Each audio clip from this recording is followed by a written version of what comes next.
Hi guys, welcome back to my channel. तो पिछली video में हम लोगों ने एक्सटीरियर डेरिवेटिव वाला टॉपिक स्टार्ट किया है और इस वीडियो में भी हम लोग उसी टॉपिक को कंटिन्यू करने वाले हैं। तो कोई भी न्यू टॉपिक स्टार्ट करने से पहले हम लोग एक बार एक्सटीरियर डेरिवेटिव की डेफिनेशन और जो टॉपिक हमने पिछले लेक्चर में डिस्कस किए थे उसको एक बार गो थ्रू कर लेते हैं। तो सबसे पहले डेफिनेशन है एक्सटीरियर डेरिवेटिव की कि एक मैप हमने डिफ़ाइन किया है डी हमारे पास एक्सटीरियर डेरिवेटिव ऑपरेटर है। एक मैप जो हमने डी डिफ़ाइन किया है वो है मैनीफोल्ड एम के ऊपर हमने डिफ़ाइन किया है स्टार्टिंग फ्रॉम एम फॉर्म, यानी एक मैनीफोल्ड एम जो कि जिसका ऑर्डर एम है से लेकर एक मैनीफोल्ड एम तक जिसका ऑर्डर m+1 है। ठीक है, तो ये मैप हमने डिफ़ाइन किया है। ठीक है, डी ओमेगा डी मेरे पास यहाँ पे एक्सटीरियर डेरिवेटिव ऑपरेटर है। ओमेगा की डेफिनेशन हमने अप्लाई की है। जो मेरे पास यहाँ पे उल्टा वी देख रहे हो आप, ये वेज प्रोडक्ट है, इसको हम लोग एक्सटीरियर प्रोडक्ट भी बोलते हैं।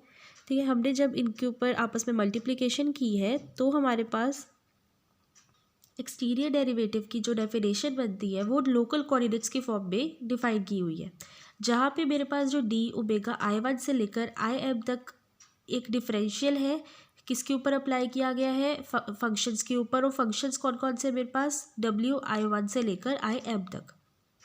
ठीक है, ये तो थी लोकल कोऑर्डिनेट्स की फॉर्म में एक्सटीरियर डेरिवेटिव की डेफिनेशन। पर अगर इसको जनरली डिफाइन करना है तो जनरली इसको डिफाइन करने के ये दो मेथड्स है। पॉइंट 1 देकर जो लिखा हुआ है यहाँ पे, that is DFX equals to x और एफ। जो मेरे पास यहाँ पे डी है वो डेरिवेटिव ऑपरेटर है, एफ मेरे पास फंक्शन है और एक्स मेरे पास वेक्टर फील्ड है यहाँ पे। ठीक है, अब अगर मेरे पास m की जो वैल्यू है वो ग्रेटर देन 1 हो जाए और मेरे पास x1 से लेकर xm+1 तक वेक्टर फील्ड गिवन है, तो फिर डी ओमेगा की डेफिनेशन है। डी ओमेगा की डेफिनेशन के साथ हम लोगों ने ये डेफिनेशन अप्लाई करनी है जो ये सबमिशन करके दे रखा है। ठीक है, यानी कि DFX वाली डेफिनेशन और डी ओमेगा x1 से लेकर xm+1 वाली जो डेफिनेशन है ये सबमिशन की फॉर्म वाली, ये दोनों ही इम्पॉर्टेंट है, इसको अच्छे से मार्क करना। उसके बाद हमने नोट 2 किया था कि जहाँ जहाँ पे भी हम लोग ऑपरेटर डी लगा रहे हैं, डी की डेफिनेशन हम लोग इस तरीके से भी करते हैं, दैट इज़ डी की जगह पे हम लोग लिख सकते हैं कर्ल बाय कर्ल xi और साथ में मल्टीप्लाई हो जाएगा DXi। ठीक है, और f मेरे पास फंक्शन है। फिर हम लोगों ने एग्जांपल प्रूफ की कि अगर लेफ्ट हैंड साइड मेरे पास कुछ इस तरीके से है तो उसको हम राइट हैंड साइड को इस फॉर्म में लिख सकते हैं। फिर हमने सेकंड एग्जांपल की कि अगर मेरे पास DF ओमेगा इस तरीके से लेफ्ट हैंड साइड गिवन है तो राइट हैंड साइड हम लोग इस तरीके से बना सकते हैं।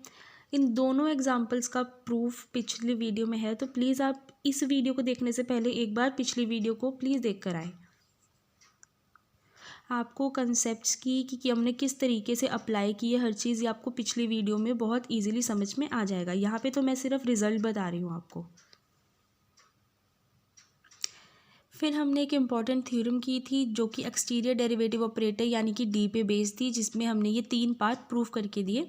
थर्ड पार्ट को हम लोग पाइनकर लेमा बोलते हैं, जो कि इसी वे में पूछी जाती है कि please state and prove Poincare lemma, तो उसमें हमें ये सारा प्रूफ करके देना पड़ता है। प्रूफ के लिए प्लीज़ पिछली वीडियो रेफर कर रहे हैं आप, यहाँ पे मैं सिर्फ रिजल्ट डिस्कस कर रही हूँ।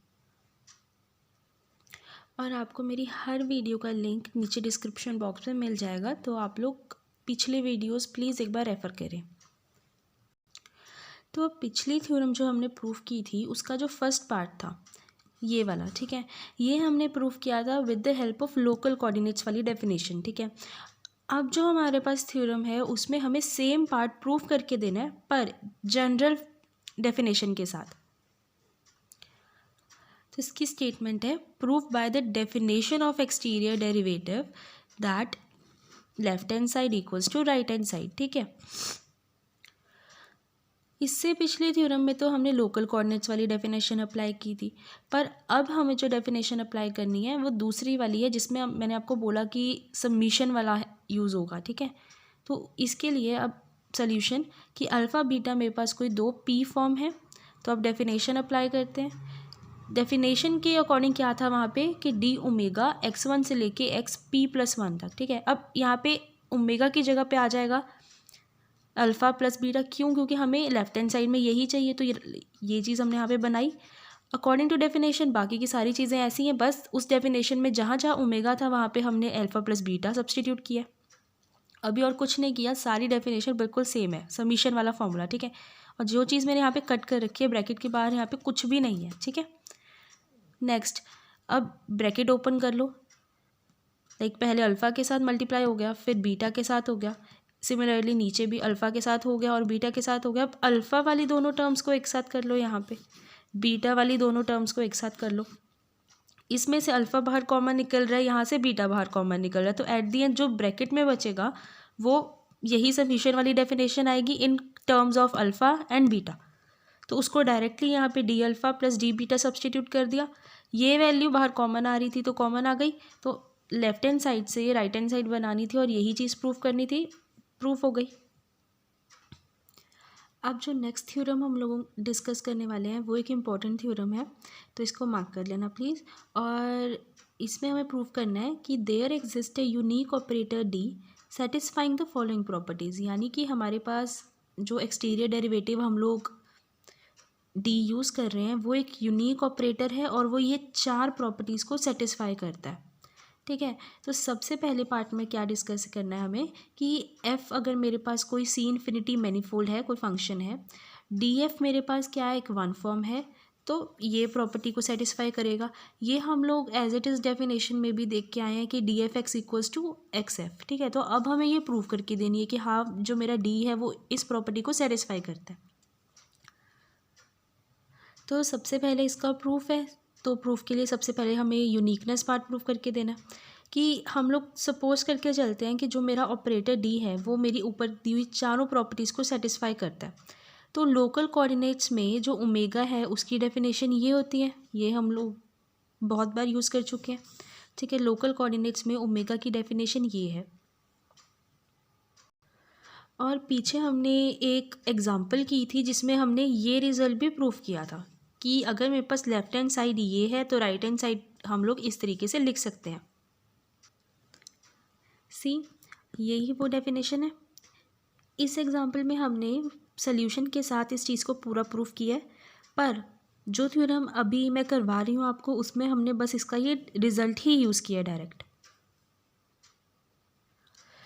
अब हमें क्या करना है, जैसे यहाँ पे डी एफ अल्फ़ा गिवन है, हमें डी ओमेगा को भी राइट हैंड साइड इसी फॉर्म में लिख के दिखाना है। ओमेगा की डेफिनेशन ये है, तो अगर मैं यहाँ पे ओमेगा की जगह पे ये सारी डेफिनेशन पुट करती हूँ, ठीक है, तो मैं इस फॉर्म में लिखना है मुझे इसको। एफ़ मेरे पास कितना हिस्सा हो गया, ये वाला, ठीक है। ये सारा मेरे पास अल्फ़ा हो गया मेरा, दोनों के बीच में क्या है, एफ़ और अल्फ़ा की एक वेज प्रोडक्ट है, और यहाँ पे डी आ गया, क्यों, क्योंकि एफ़ के साथ यहाँ पे डी आना है, ठीक है। प्लस का sign as it is. F मेरे पास कितना हिस्सा था, ये रहा, ठीक है। एफ़ के बाद क्या है, डी ऑपरेटर, और मल्टीप्लाई किसके साथ हो रहा है, ये सारा का सारा अल्फ़ा के साथ, ठीक है। अब पाइंकर लेमा ये भी हम लोग प्रूव कर चुके हैं, इससे पहले जो हमने थ्योरम की है एक, ठीक है, उसमें हमने थर्ड पार्ट प्रूव किया था d square equals to zero, जिसको मैंने बोला था कि state and prove as it is आएगा, ठीक है। तो ये रिज़ल्ट भी वहीं से उठाया। अब d square equals to zero है, तो यहाँ पर अगर आप देखो तो ये डी स्क्वायर ही हो रहा है, तो इट मीन्स ये वाली प्लस के बाद वाली सारी टर्म ज़ीरो हो गई, तो बची क्या, डी ओमेगा के पास सिर्फ इतनी टर्म बची अब, ठीक है। जिससे ये पता लगता है कि हमारी जो यूनिकनेस वाली प्रॉपर्टी है वो तो सेटिस्फाई हो गई, मेरे पास जो डी है वो हर बार यही होगा, चाहे हम लोग जितना मर्जी ट्राई कर लें, ठीक है। तो ये यूनिक हो गया। अब हमें इसका एग्जिस्टेंस पार्ट प्रूफ करके देना है। तो अब एग्जिस्टेंस को प्रूफ करने के लिए सबसे पहले जो ऊपर हमने यूनिकनेस में डी ओमेगा की वैल्यू डिफाइन की है, हम लोग उसको स्टार मान के चलते हैं, ठीक है। Now we have to verify that this definition satisfies the above 4 conditions, यानी कि अब जो स्टार हमने इक्वेशन मार्क की है वो इक्वेशन है मेरे पास जो वो ऊपर स्टेटमेंट में दी हुई चारों प्रॉपर्टीज़ को सेटिस्फाई करेगा, हमें ये वेरीफाई करके देना है, ठीक है। देयरफॉर जो मेरा स्टार है वो क्लियरली क्या है, एक वन फॉर्म है। वन फॉर्म मतलब उसका जो ऑर्डर है वो वन है, ठीक है। इससे हमारा जो फर्स्ट पार्ट है that is d f x equals to x f, ये प्रूव हो जाता है। कैसे, डेफिनेशन जब मैंने आपको करवाई थी पिछले लेक्चर में ही, तो मैंने वो चीज़ क्लियर की थी कि जो मेरे पास वन फॉर्म है, वन फॉर्म के अंडर ये प्रॉपर्टी सेटिस्फाई होगी, d f x equals to x f. तो अगर मेरे पास ये इक्वेशन भी हमारी वन फॉर्म है तो वन फॉर्म की जितनी भी प्रॉपर्टीज़ होंगी वो उसको भी सेटिस्फाई करेगा, इसलिए ये प्रॉपर्टी सेटिस्फाई होती है। कहते हैं अब जो डी एफ है यानी डी एफ, मैंने ये भी बताया नोट 2 हमने किया था कि हम डी की जगह पे curl by curl x I into D x आई लिख सकते हैं और एफ मेरे पास मेरा फंक्शन है। ये नोट 2 भी हम लोग डिस्कस कर चुके हैं, ठीक है। तो वहाँ से ये डायरेक्टली लिया। कहते हैं अब डी एफ है ये वन फॉर्म है मेरे पास, देयरफॉर फॉर्म स्टार में मेरे पास जो डेफिनेशन थी वो ये थी। अब हम क्या करेंगे, ओमेगा की जगह पे डी एफ पुट करेंगे, यानी अब हो जाएगा हमारे पास डी एफ, ठीक है। और राइट हैंड साइड हमें इसी फॉर्म में बनानी है। तो अब डी एफ की डेफिनेशन मेरे पास क्या थी, ये थी, ठीक है। तो अब राइट हैंड साइड मैंने उसी इक्वेशन की हेल्प से बना दी यहाँ पे। अब मुझे क्या करना है, जो डी है एक तरीके से इसके ऊपर हमें, तो अब डी के ऊपर हमने क्या किया, फिर से सेम डेफिनेशन अप्लाई की, यानी कि curl by x i dot curl d x i. पर अब जैसे आई तो हम लोग पहले से यूज़ कर रहे हैं, इसलिए आई की जगह हमने जे ले लिया। डमी वेरिएबल्स हैं, हम लोग कोई भी यूज़ कर सकते हैं यहाँ पे, ठीक है। तो आई तो पहले कर लिया था यूज़, तो अब जे ले लेते हैं, ठीक है। तो यहाँ पे ये चीज़ आई, और फिर अगर ऐसा आया है तो एक मल्टीप्लाई में डी एक्स जे भी आएगा, ठीक है। यही सेम इक्वेशन फिर से यहाँ लिखी, पर अब फ़र्क क्या है, यहाँ पे एक नेगेटिव क्यों आया, क्योंकि जो मेरे पास एक्सटीरियर डेरिवेटिव है वो स्क्यू सिमेट्रिक होता है, यानी कि अगर आप दोनों की पोजीशन को इंटरचेंज करते हो तो एट द एंड जो आंसर आएगा उसके साथ एक नेगेटिव लगेगा, ठीक है। तो अब इन्होंने पहले तो नीचे चेंज की वैल्यू, ठीक है। फिर अब जब डी की वैल्यू चेंज करनी है, यानी कि जे और आई को आपस में इंटरचेंज करना है, तो यहाँ पे एक नेगेटिव आ गया मेरे पास। अब ये होता क्या है, माइनस डी स्क्वायर एफ बन गया ये मेरे पास। और अब यहाँ पे भी हो गया डी स्क्वायर एफ, यहाँ पे हो गया यानी कि d square f equals to minus d square f हो गया। अब ये इधर शिफ्ट हो जाएगा तो वो 2 d square f equals to 0 हो गया, d square f equals to 0 आ गया। मतलब फर्स्ट और सेकंड प्रॉपर्टी हमने प्रूव कर दी यहाँ पे। अब थर्ड और फोर्थ पार्ट ये रहे मेरे, और ये दोनों के दोनों पार्ट हम लोग पहले ही पिछली थ्योरम में प्रूफ कर चुके हैं, ठीक है। तो वहीं से हम लोग, आप लोग इसका इन दोनों पार्ट का proof same as it is वहीं से लिख सकते हो, ठीक है। ये वो थ्योरम है, इसका जो फर्स्ट पार्ट और सेकंड पार्ट है, ठीक है, यही उस थ्योरम का थर्ड और फोर्थ पार्ट दिया हुआ है। तो आप लोग इसी थ्योरम में से इसका प्रूफ ले सकते हो, ठीक है। थर्ड पार्ट नहीं पूछा उन्होंने, थर्ड पार्ट नहीं प्रूफ करना हमें फर्स्ट और सेकेंड करना है सिर्फ, ठीक है। अब हमारे पास नेक्स्ट थ्योरम है जिसमें हमारे पास जो ओमेगा है वो वन फॉर्म गिवन है मैनीफोल्ड एम के ऊपर, और हमें ये शो करना है कि अगर मेरे पास लेफ्ट हैंड साइड इस तरीके से कुछ गिवन है तो हम राइट हैंड साइड इस फॉर्म में लिख सकते हैं, ठीक है। इसमें ना जो टॉपिक अब यूज़ होगा वो होगा लाइव डेरिवेटिव का, सॉरी लाइव ब्रैकेट का, ठीक है, लाइव ब्रैकेट का। और वो हम लोग पिछले सेक्शन ए में करके आए हैं, तो आप एक बार उस टॉपिक को देख लेना ध्यान से, क्योंकि अभी उसी का एक या दो डेफिनेशन हम लोग इस थ्योरम में यूज़ करने वाले हैं, ठीक है। अब सबसे पहले प्रॉपर्टी है कि जो मेरे पास लाइव ब्रैकेट होती है वो लीनियर होती है, ठीक है, इसलिए राइट हैंड साइड मेरी लीनियर है। अभी प्रूफ किया कि जो मेरे पास ये डी यानी कि एक्सटीरियर डेरिवेटिव ऑपरेटर है ये भी लीनियर है, तो दोनों साइड्स मेरे पास लीनियर हो गई। तो अब इस चीज़ को प्रूफ करने के लिए इतना ही प्रूफ करना ज़रूरी है कि अगर x की वैल्यू हम लोग curl by curl x i ले लें, y की value curl by curl x j ले लें, और ओमेगा की वैल्यू ले लें डी एक्स के। हम लोग लोकल कोऑर्डिनेट्स में इस चीज़ को प्रूव करके देते हैं कि अगर हम लोग x, y और ओमेगा की वैल्यू ये तीन सब्सटीट्यूट कर दें तो हमारी जो इक्वेशन है वो इस फॉर्म में आ जाएगी, ठीक है। तो सबसे पहले अब मैंने क्या किया, यही वाली डेफिनेशन यूज़ करते हैं। इसी डेफिनेशन में x, y और ओमेगा की यही तीन वैल्यूज़ को सब्सटीट्यूट करते हैं। ओमेगा आ गया डी एक्स के x, y, x omega y minus y omega x minus omega लाए ब्रैकेट ऑफ x, y, सब कुछ वैसा ही है सेम। अब ये चीज़ लेफ्ट हैंड साइड मेरे पास ज़ीरो कैसे हो गई, क्योंकि हम जो डेरिवेटिव अप्लाई कर रहे हैं वो के की फॉर्म में है, यानी कि डेरिवेटिव विद रिस्पेक्ट टू के है, पर मेरे पास ब्रैकेट में वैल्यू है आई और जे, मेरे पास के की कोई टर्म ही नहीं है, तो डेरिवेटिव पॉसिबल नहीं है। क्योंकि अब हमें मालूम है कि जो डेरिवेटिव ऑफ कांस्टेंट होता है वो ज़ीरो होता है, इसीलिए मेरे पास लेफ्ट हैंड साइड ज़ीरो आ गई। ठीक है, एक्स एज इट इज़ पड़ा है। अब इसको रिड्यूस करने के लिए हमने क्या किया, इसको कन्नेका डेल्टा की फॉर्म में लिख दिया, दैट इज़ दिस वन। ठीक है, जे और के, ठीक है, minus y as it is है। अब इसके ऊपर भी कन्नेका डेल्टा अप्लाई कर दो, शॉर्ट में लिखने के लिए हम लोग इसको ट्राई कर रहे हैं। अब मेरे पास ये जो टर्म है ये भी ज़ीरो आ गई। ये ज़ीरो कैसे आई, अब ये देखते हैं। मेरा जो लाई ब्रैकेट होती है उसका फॉर्मूला क्या होता है, x y minus y x. तो मैंने क्या किया, वही फॉर्मूला अप्लाई किया। ठीक है, अब यहाँ पे मैंने इन दोनों को इंटरचेंज करवा दिया, तो यानी कि अब ये भी टर्म और ये टर्म दोनों आपस में सेम है, माइनस हो रही हैं, तो एट द एंड रिजल्ट मेरे पास ज़ीरो आएगा। अब ये है क्या, partial derivative with respect to i, partial derivative with respect to j, पर यहाँ पे ब्रैकेट में ना आई की कोई टर्म है और यहाँ पे ना जे की कोई टर्म है, तो एट दी एंड मेरे पास ज़ीरो हो गई दोनों वैल्यूज़, यानी left hand side equals to right hand side आ गई, विच इज़ ट्रू। अभी तो हमने सिर्फ दो के लिए प्रूव करके दिया है, यानी एक्स और वाई के लिए, पर अगर हमारे पास दो से ज़्यादा टर्म्स आ जाए, सपोज़ अब हमारे पास पी टर्म आ जाए, ठीक है, तो उसके लिए ये फार्मूला लग जाएगा। और ये चीज़ है क्या, ये वही समीशन का फार्मूला जो अब तक हम लोग यूज़ करते हुए आ रहे हैं।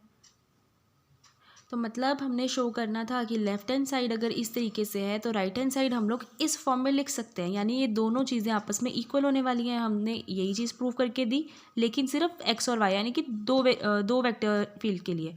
अब अगर हमारे पास वेक्टर फील्ड ज़्यादा आ जाए, यानी number of vector field P तक हों, जितने मर्जी हो, तो हम लोगों को उसको इसी फॉर्म में लिखना पड़ेगा। अब मेरे पास नेक्स्ट एग्जांपल है एक, जिसमें हम लोगों ने लेट किया है ओमेगा की वैल्यू इस तरीके से। ठीक है, और हमें शो करके देना है फर्स्ट पार्ट में कि अगर इसके ऊपर हम लोग एक्सटीरियर डेरिवेटिव ऑपरेटर अप्लाई करते हैं, यानी कि डी अप्लाई करते हैं, तो इसकी हेल्प से हम लोग राइट हैंड साइड इस फॉर्म में बना सकते हैं। ठीक है, अब हमें ये बनाकर देनी है। तो अब सोल्यूशन है मेरे पास, गिवन क्या है मेरे पास, ये चीज़ ओमेगा हमारे पास ये डेफिनेशन गिवन है। अब इसके ऊपर डी ऑपरेटर अप्लाई करते हैं, तो राइट हैंड साइड पे भी डी आ जाएगा। फिर हमने ब्रैकेट को ओपन किया, डी अंदर मल्टीप्लाई किया। उसके बाद एक रिज़ल्ट पिछले वीडियो में भी और इस वीडियो में भी देखा हमने कि एक एग्जांपल गिवन थी हमारे पास, जिसका रिज़ल्ट ये था।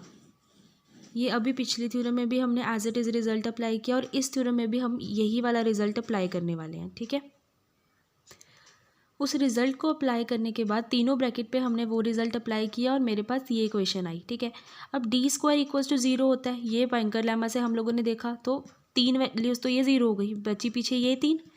ठीक है, अब डी की वैल्यू हमने अप्लाई करनी है। अब ये देखो, अब वेज प्रोडक्ट डी एक्स आई, सॉरी डी एक्स वन, वो तो एज इट इज़ पड़ा है, यानी कि अब डी अल्फ़ा वन के ऊपर हमें अप्लाई करना है। तो सबसे पहले हमने डेफिनेशन अप्लाई की डी की with respect to x one, फिर अप्लाई की एक्स टू, फिर एक्स थ्री। तीनों ब्रैकेट्स में सेम चीज़ आई, तीनों ब्रैकेट को ओपन किया अगले स्टेप में। ठीक है, अब एक और चीज़, एक और प्रॉपर्टी कि जो मेरे पास एक्सटीरियर डेरिवेटिव ऑपरेटर होता है ना, वो स्क्यू सिमेट्रिक होता है, यानी कि अगर आप इन दोनों वैल्यूज़ को इंटरचेंज करोगे तो एट द एंड एक माइनस बाहर आएगा रिजल्ट में। ठीक है, तो अब मेरे पास यहाँ पे d x two wedge product d x three है, यहाँ पे d x three wedge product d x two है। ठीक है, क्वेश्चन में हमें क्या चाहिए, इस फॉर्म में कि d x two wedge product d x three होना चाहिए ब्रैकेट के बाहर, तो हम इन दोनों को आपस में इंटरचेंज कर देंगे। इनको चेंज किया तो बाहर एक नेगेटिव आया, तो ये नेगेटिव का रीज़न इंटरचेंजिंग ऑफ पोजीशंस है, तो हमने कॉमन निकाला और यही चीज़ प्रूव करके देनी थी राइट हैंड साइड में, जो कि हो गई। अब इसी थ्योरम का सेकंड पार्ट है हमारे पास, हमें प्रूव करके देना है कि d square equals to zero है। हाँ, हम ये चीज़ पहले कर चुके हैं, पर अब जो फर्स्ट पार्ट किया है हमें, उसकी हेल्प से हमें इस चीज़ को प्रूव करके देना है। ठीक है, तो d square equal to zero करना है, तो सबसे पहले डी स्क्वायर ओमेगा ले लेते हैं, उसको हम डी स्क्वायर को इस फॉर्म में लिख सकते हैं। अब डी डब्ल्यू हमने ऊपर ही फर्स्ट पार्ट में प्रूव किया है, हम एज इट इज़ ये सारी इक्वेशन डी डब्ल्यू की जगह पे सब्स्टिट्यूट कर देंगे। ठीक है, अब डी है, डी का ऑपरेटर अप्लाई कर लेते हैं। अब डी अगर सपोज अंदर जाएगा तो कोई ना कोई वैल्यू तो लेकर आएगा, लाइक यहाँ पे हमने डी एक्स वन ले ली सबसे पहले, तो बाहर मल्टीप्लाई हो जाएगा dx1 भी। d की डेफिनेशन अप्लाई की, यहाँ पे यहाँ पे हमने curl by curl x2 apply किया, तो यहाँ पे भी एक dx2 आ गया साथ में, ठीक है। ऐसे ही हमने जो थर्ड ब्रैकेट है इसमें हम लोग कर्ल बाय कर्ल x3 ले आएंगे और यहाँ पे dx3 हो जाएगा वेज प्रोडक्ट में। अब अगर इस ब्रैकेट को मैं ओपन करूँ, सारे तीनों ब्रैकेट्स को अगर हम लोग ओपन करेंगे तो कॉमन वैल्यूज़ आएंगी जो कि आपस में कैंसिल हो जाएंगी सारी की सारी वैल्यूज़, और मेरे पास d square omega equals to 0 आ जाएगा।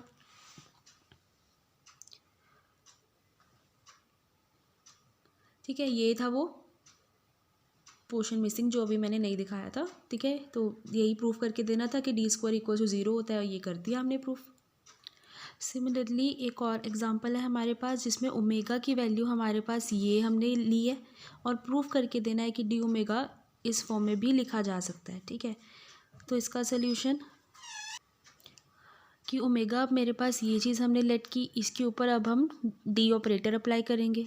ऑपरेटर राइट हैंड साइड पे भी अप्लाई होगा और मैंने ब्रैकेट को ओपन किया, ठीक है।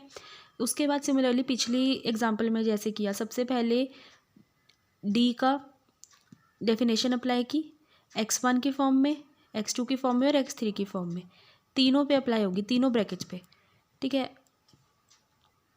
अब जैसे ही आप लोग अप्लाई करोगे फिर आप देख रहे हो एक डी और पड़ा है हमारे पास, ठीक है, इस पे भी डेफिनेशन अप्लाई कर लेना। अब जैसे फर्स्ट ब्रैकेट में हमारे पास मिसिंग कौन सा है, x1, तो x1 के विद रिस्पेक्ट टू कर लो और यहाँ पे वेज प्रोडक्ट आ जाएगा dx1, यहाँ पे x2 के विद रिस्पेक्ट हो जाएगा, जो टर्म मिसिंग है उसके विद रिस्पेक्ट टू हम लोग पार्शियल डेरिवेटिव करते जाएंगे, ठीक है। इस ब्रैकेट में x3 आ जाएगा, ब्रैकेट को ओपन करेंगे, ये चीज़ कॉमन आएगी और एट द एंड यही बचेगा हमारे पास। अब नेक्स्ट एग्जाम्पल में हमें ये डिफाइन करना है कि क्लोज्ड और एग्जैक्ट फॉर्म क्या होती है और इन्हीं की एग्जाम्पल देके दिखानी है। नाउ सोल्यूशन, तो क्लोज्ड फॉर्म क्या होता है? A P form omega is said to be closed form if d omega equals to 0, यानी कि ओमेगा को हम लोग क्लोज्ड फॉर्म तब बोलेंगे जब d ओमेगा हमारे पास 0 हो जाए, ठीक है। अब अगर इस ओमेगा की जगह हम लोग d थीटा अप्लाई करें, सब्सटीट्यूट करें, थीटा कुछ भी हो सकता है मेरे पास यहाँ पे, ठीक है। d ओमेगा की जगह पे हम d थीटा लगाएं तो d square theta equals to 0 हो जाएगा, ठीक है। देयरफॉर इसको हम लोग क्या बोलते हैं, एग्जैक्ट फॉर्म, यानी कि हर एग्जैक्ट फॉर्म क्लोज्ड फॉर्म होगी। अब एक एग्जांपल तो लेट कर लेते हैं, ये x d x plus y d y plus z d x z d z, ठीक है। ये एक वन फॉर्म है R3 में।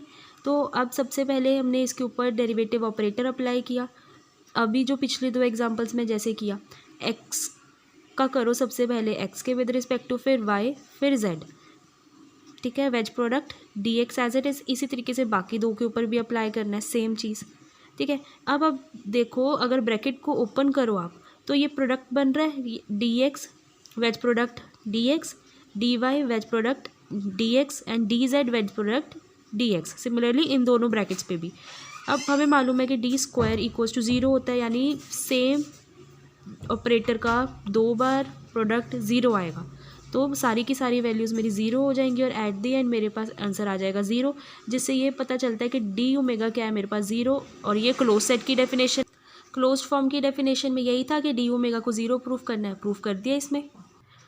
तो अब जैसे हमने एग्जैक्ट में हमें प्रूफ करना था कि जो डी स्क्वायर थीटा है वो 0 आएगा, हमने ओमेगा की जगह डी थीटा पुट किया था। अब यहाँ पे हम ओमेगा की जगह डी एफ पुट कर रहे हैं, एफ मेरे पास 0 फॉर्म है और इसकी डेफिनेशन क्या है, ये f equals to half x square plus y square plus z square. अब एफ की वैल्यू यहाँ पे पुट करो तो एट द एंड हमारे पास आंसर क्या, तो एट द एंड मेरे पास ये बन गया, अब d square f equals to d square f की वैल्यू ये है, पर हमें मालूम है कि डी स्क्वायर होता ही 0 है, तो अब डी स्क्वायर एफ भी मेरे पास 0 के इक्वल आ गया। तो यही चीज़ प्रूफ करनी थी कि डी स्क्वायर थीटा इक्वल 0 होता है, तो ये एग्जैक्ट हो गया और एग्जैक्ट है, every exact is close as well, तो ये चीज़ क्या है मेरे पास, ये क्लोज्ड भी होगी। तो गाइज एक्सटीरियर डेरिवेटिव वाला टॉपिक यहीं पे एंड होता है, इसमें जितना पोर्शन इंपॉर्टेंट था वो हम लोग डिस्कस कर चुके हैं, ठीक है। आप लोग मेरा टेलीग्राम ग्रुप ज्वाइन कीजिए, मैंने लिंक डिस्क्रिप्शन में डाला है, तो उसमें आपको सेक्शन वाइज नोट्स मैं प्रोवाइड करती रहूँगी।